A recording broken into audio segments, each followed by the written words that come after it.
Welcome to Divine Downloads. My name is Dorriz, the founder of DorrtoUnity. On this podcast, we talk about energy, ease, flow, and money.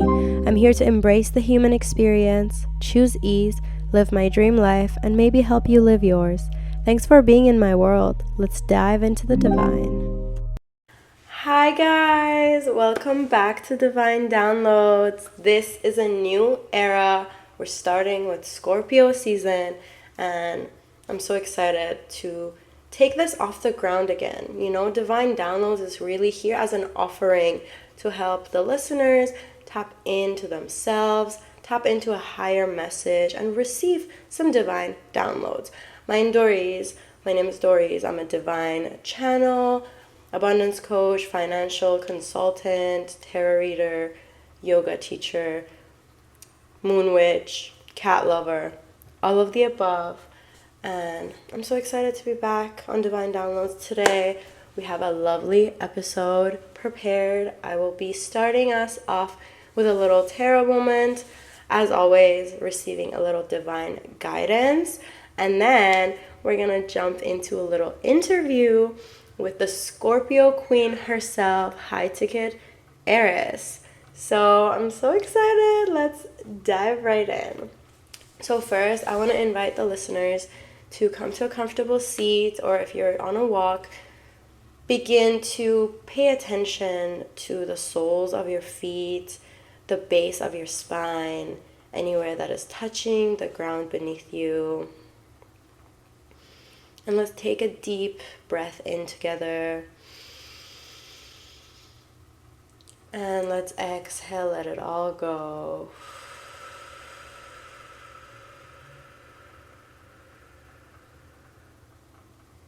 Drop into the moment and become an observer of everything that is present.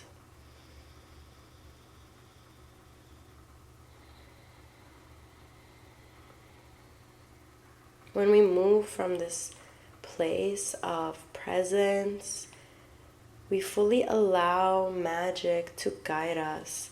We're no longer lost in different stories or different thoughts. We're no longer caught up in the worries and stresses and anxieties of everyday life. We're simply just trusting that the present moment is all there is, and allow the magic to unfold right in front of us. And with the Scorpio season starting, there will be a lot of shadows that come up to reveal themselves. So let's get into a divine message for the day with the tarot.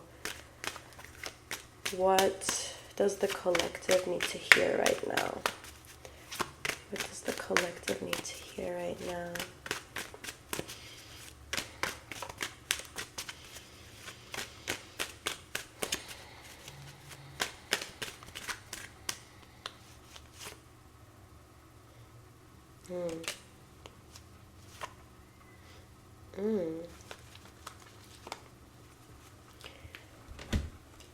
We have the Eight of Cups and the Two of Cups. Cups represents the emotional realm, the spiritual realm, the heart space. And I feel this is about reconnecting with the self, reconnecting with a higher power. You can call this God, source. You can call this the universe. You can call this guardians, your angels, your ancestors, whatever you want to call it. But this is about walking away from maybe some things that you have built because it doesn't serve us in this moment. Doesn't mean that it's going to crash and burn. Doesn't mean that it's going to disappear. It's not going anywhere. Okay? Everything that we have built so far, it's built. Energy is never destroyed. It's only transferred. So know that whatever you have built is still here. It still exists. It's not going away just because we're going somewhere else. We're simply just moving away, and it shall transfer. And there's another form of connection that is coming through. And I really feel like this is connecting with the self. This is deep emotional merging with a higher sense, with a higher power that exists within us, within all of us. We're all God expressing himself or herself through the lens of your life. And we all have the ability to tap into God, source, consciousness at a moment's notice. So I feel this Scorpio season is allowing us to fully connect with that oneness and connect with ourselves once again. You don't need to be afraid of things dying and you no longer having access to them. Just remember, nothing is ever just dead. Things are reborn. Death always comes with a rebirth. So allow things to die, because you know that's not the end. There is a rebirth that takes place right after the death. So allow that, and allow for time, quality time alone. Allow for quality bonding with yourself, doing something that you love, taking yourself out on a date, spending time on your craft, spending time on your interests, maybe sleeping, maybe you're watching something, maybe going for a walk. Whatever it is that you want to do, serve yourself as though you are a lover. Serve yourself as though you are a best friend. Allow yourself to show up in your own life as a caring, loving partner. And trust that the universe has a greater plan in store for you when it comes to your relationship with yourself and your relationship with life. So yeah, that is our message for the day.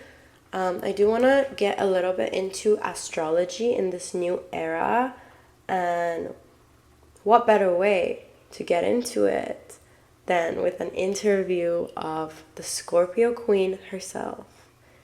Please come in. Hi.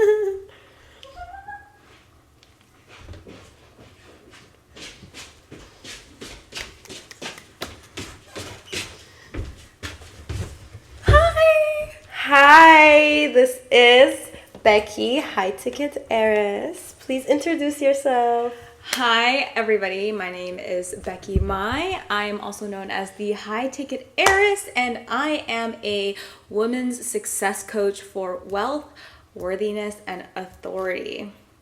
Thank you so much for gracing us with your presence. Oh, thank you for having me in your beautiful I love space. Becky. She's so amazing. She's so inspirational. She's a divine channel.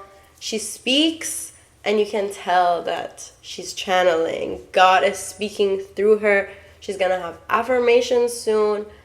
We'll link everything. We'll link everything in the show notes.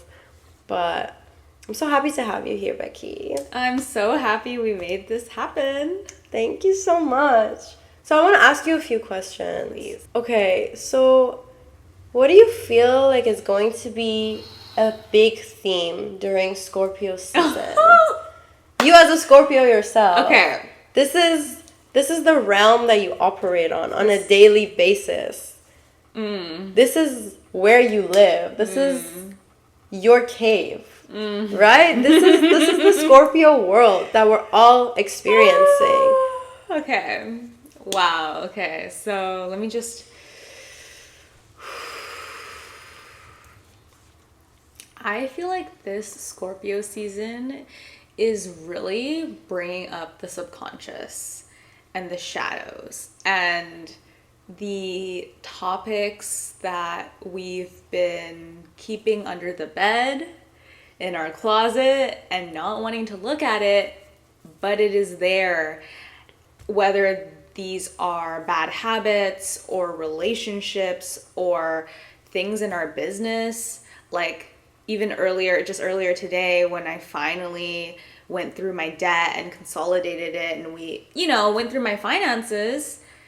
Shout out Dorriz for helping a girl out, because also at every level there are certain things, and I'm sure you've worked with clients who've had lots of money in the bank, but it's like that feeling. So anyways, I feel like Scorpio season is all about what is it in your subconscious that you have been avoiding or not looking at? That is all gonna come to the surface now. And whether you're ready or not, like, you need to face it. Face the shadow, babes. Face the damn shadow. You can't run away anymore. No. Because if you run away, it's only going to get Keeps bigger. chasing you. It's only going to get scarier. It's like emotions.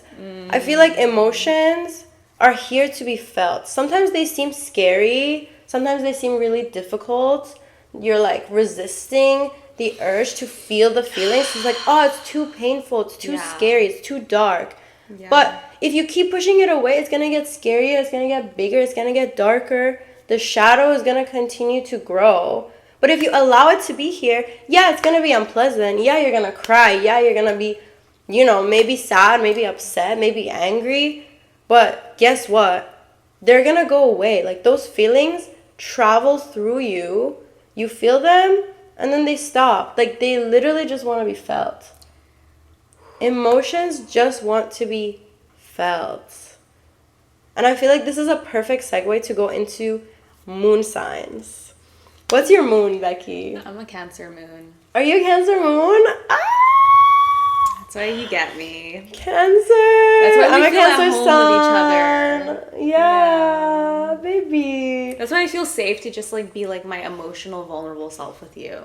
Oh, I'm so glad. I'm so glad. Yeah, I feel like my experience with water moons is that water moons feel a lot.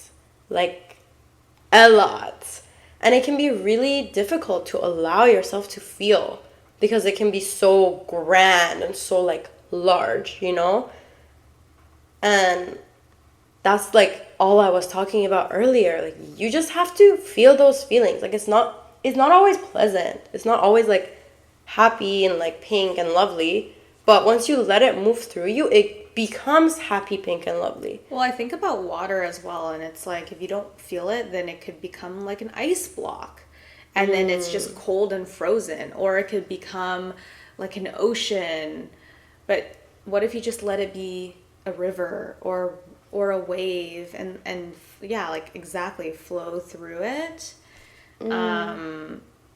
Water moons, I feel like it's a good placement for moons, hey? Except for unless you're Scorpio. It's really emotional. Yeah. I feel like water moons feel things heavy, but your moon in Cancer feels really at home. Mm-hmm. So it's like, it doesn't feel weird or like off to feel emotions. Mm-hmm. I feel like it's natural to have emotions. And you're like, as a Cancer moon, you're like accepting of that. Totally. And also, your moon usually connects with your mother. So I feel like Cancer moons have a really close relationship, like emotional relationship with their mothers. We do, but is that your experience? We do. On an emotional level, it's like all love. Yeah. But on the egoic level, it's like, we do not get along. Because she's a Libra and I'm a Scorpio. Mm-hmm. So it's like the egos are clashing, but really on a heart level, I'm like, we love each other. Yeah. But yeah, having a Scorpio sun and then a Cancer moon is interesting because Drake, right? Isn't that Drake's sun and moon? Yes. It's like a huge ego. Mm-hmm. I feel like for Scorpios, we are so misunderstood because I don't think we can't help it.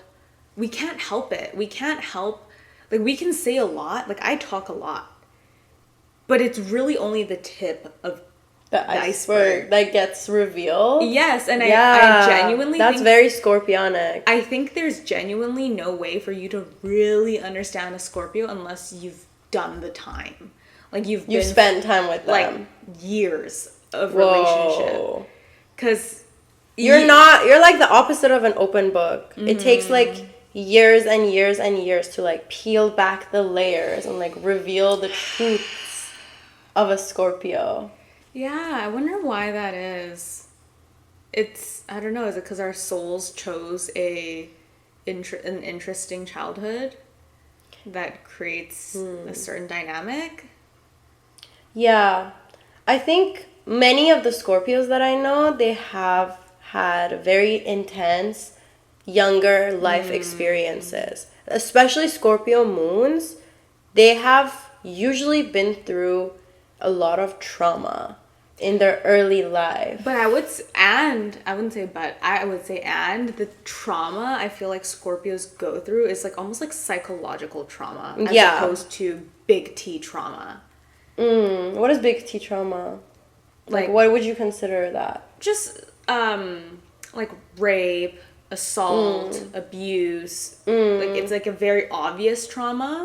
But I would say for a lot of Scorpionic placements that I know, it's very nuanced situations that you can't even articulate. Like for example, there's somebody that I know that they are an only child and they felt lonely their whole life and misunderstood, and then there's just like layers to that. So you can't come out the game and be like, I'm traumatized or I went through trauma. Because everyone has those types of traumas. Like, it's impossible to live in this world and not be traumatized. Like, that's not possible. Like, even if you grow up with parents that are hyper protective of your traumas, you will experience some traumas. You know? Yeah. That's true. But Scorpio season, what can we expect with Scorpio season? I think you said it really well. Yeah. With like facing the shadow, the subconscious, and yeah, it's kind of like also a sign from the universe to go inwards.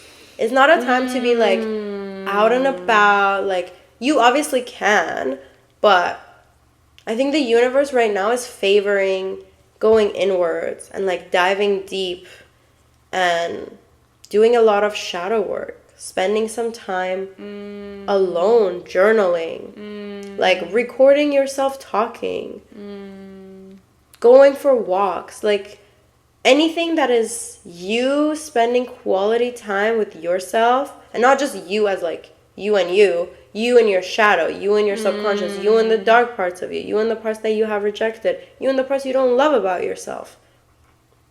Spending time with that side of yourself is very Scorpio season. I feel like what's coming through is like owning your shadows and not judging and not placing meaning or putting one over the other, but really incorporating everything into your whole self and not demonizing certain things that you do, but really having compassion and love for these parts.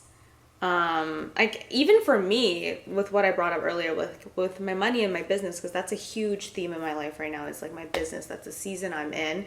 It's like to not shame myself over certain things based off of ancestral belief systems or societal conditioning, but like going inwards and trusting myself enough to give myself compassion and like create my own meaning. And I think for a lot of people during this time is also making peace with, I think addictions is a prevalent one, addictive behaviors, limerence, obsessions, love interests. And because those are, I think, like, are all of like Scorpionic nature. It's just so intense. Intensity. Obsessive. Own the intensity. Addictive. Face the intensity. Yes. Own it. And like stop hiding from it and instead just be like, just accept it, because there's so much freedom and liberation that comes when you just stare it in the face and you're like, okay, I'm not scared. Like, okay. And then it's like, from there, the story shifts. And maybe it's like, I'm not actually that into this person, or this is not actually that scary, or the real meaning can now be revealed. Yeah. Also, I love what you said about like not judging the self, because I feel like we tend to judge ourselves so much. Like, oh, why am I obsessed with this? Why am I this? Why am I that? And like, and why do we do that? Social conditioning. I think in this realm, there's a very definite right and wrong, good and bad. And there's connotations put on certain things as like this is how you should be and this is how you shouldn't be. And I feel like when you look at it from a different perspective, from like a universal kind of like source lens, there's no such thing as good or bad. Everything is divine. Everything that's happening, like obviously there is the yin and yang, there's the light and the shadow. We have duality in this world, but at the same time, the shadow is not bad and the light is not good. Good or bad is not an indicator of what that thing consists of, you know? So the judgment is like us thinking that certain behaviors or certain qualities are negative or bad or should be tucked away, and certain qualities are highlighted and they're good and they should be like come to the surface. But I think everything is neutral. Everything is divine and everything is beautiful. Like I think this is where my Leo moon comes out, because Leo moon doesn't believe any emotion is like ugly. Like literally when I'm feeling my saddest, when I'm feeling my most down, I'm like, wow, it's so beautiful how much I can feel. You know, I want to add to that, and at the same time, I think that it gets to a place when you've done enough inner work and spiritual awakening and just knowing yourself, that your soul even ascends astrology and you're not confined to, oh, I'm a this, so I act like this, or I'm a that. So, but rather like understanding astrology are archetypes that we tend to fall into more based on our charts, but we have free will. We're never tied down to that. And I'm bringing that up because it's like, I also feel like regardless of what any of my placements are, when you're at a certain spiritual capacity, you see and you understand the beauty of everything, like the beauty of polarity and duality, because there would be no meaning if the opposite were not true. So I just want to add that there. I love that. Also, you're a Libra Mercury, right? So tell me what that means. You know how to speak in like flowery, beautiful ways that is like communicating your message, but at the same time it sounds really beautiful. Thank you. I received that. Of course, baby. I received that. What's your Mercury? Cancer. So is that, what would that, you know what, actually, if I'm going to base off of what I've observed, I would say that you have the ability to really communicate with someone through their emotions, even earlier, that when you were doing it with Aura, and I could see that you know how to connect to someone's emotions through speaking and making them feel safe and at home, which is also why, because I even noticed as when I put myself in a client seat and like with you in my coach seat, I'm like, yeah, I feel at home and I feel safe when you're in your communication, and I feel like nurtured and understood. Thank you. Yeah. Okay, I love that, because I've also received feedback that I can sometimes be harsh with like what I say, but I don't know. I think it depends on the context. Yeah. Well, you know what? That makes sense, because on the other side, I guess the shadow side of Cancer, it's just like, it's just crabby. It's just like, I'm gonna pinch you. Yeah, so true. Yeah. Because there are shadow aspects to every sign. Just like... Yes. Yeah, and also that's what I was gonna say when you said we can surpass our astral bodies, because yes, that can be so true, but at the same time we have to embrace the shadow and the light and take into account the entire spectrum of the astral body. I got a chill when you said that, and I feel like it's like, that's how you know someone is truly moral or spiritual or just, is when they understand the full spectrum and they will still choose light. Even when they are very aware of the shadows and the darkness. And I'm going to give myself some credit here, because I definitely feel like in the archetype ladder of the Scorpio, where it's the scorpion and then, is it the snake? Scorpion, snake, or eagle, phoenix. There's like 3 or 4. I don't know that one. Snake? I can't remember if it's, yeah. There's like at least 3 or 4. What are you talking about? That the levels of a Scorpio.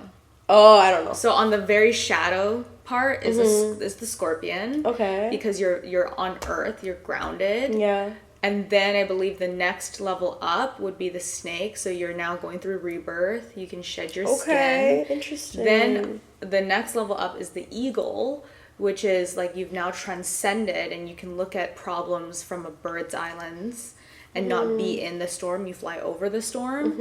And then the final form of Scorpio is the Phoenix. It's like rising from the ashes and like dying and rebirthing as more and better and transmuting. Whoa. Okay. That's cool. I need to look into that. Yes, look into What is that. it called? Does it have a name? Do you know Linda Goodman?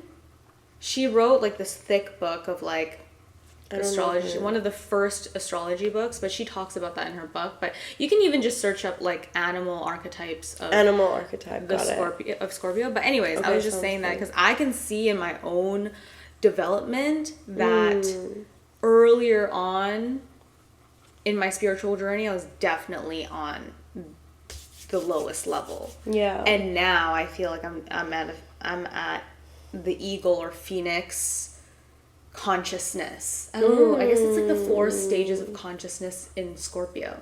Wait, that was divine download. Whoa. That was a really divine download because I've been wanting to like create a Scorpio support community or something. Scorpio support community, please start that. Let this Scorpio season be the time for that. Wait. Yes, because I feel like Scorpio is a very intense sign for any placement to be in. Like even Scorpio, like we all have the entire chart, and we all sometimes we don't have planets.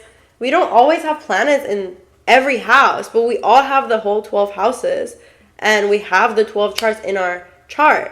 So I feel like Scorpios need the most help because we're the most secretive and we're the most like, okay, I'll just go in solitude and deal with it myself. And it's like, no, you need a safe space where you know people will understand you. Scorpio support group. Yeah, Scorpio support system. Scorpio support system. Please launch that. Give us a like and give us a thumbs up if you want to join. Yes. Also, I want to shout out our 13 wishes exercise that we're doing. So we have this community called the Treehouse Community because that's where we live. And we've been we wrote down 13 wishes starting from the 18th of October all the way until the 1st of November, which is obviously Scorpio, Samhain, and Dia de los Muertos, which is very similar across cultures, that the veil is thinning around October 1st and allowing November 1st or November 1st. Okay. And this thinness in the veil creates some transportation to happen between the realms. So we can send our wishes into the ether and trust that for the next however long, the wishes are going to come to us one by one or all at the same time. And actually, our roommate, Aura, her first wish literally came true the next day. So it's powerful, y'all. And you know, get into it. I was thinking about the alchemy behind that. It's like we are taking paper, we're burning it, and it's going from physical form into dust, and it's literally changing forms and going into the spiritual realm. So it's like if you really understand, it is alchemic, elemental magic. It is, and it's crazy because my grandma passed away on the 18th, so she went from physical realm to spiritual realm. Wow, that's crazy. Wow, love you, grandma. Yeah, love you, grandma. Okay, well, thank you so much for being on my first Divine Downloads. Welcome back. Thank you for kicking off our better way to come astrology lore with Divine Downloads, this new era of Divine Downloads. Thank you for providing your scorpionic wisdom. Thank you. And I love you so much. I love you. Do you have a name for your community? No, not yet. Okay, well. Open the door to unity. Yes! Enter the door to unity. Enter it. I love it. Okay. Thank you so much for listening. Follow us in the show notes. Everything is just below. Okay. Love you guys. Bye. Bye.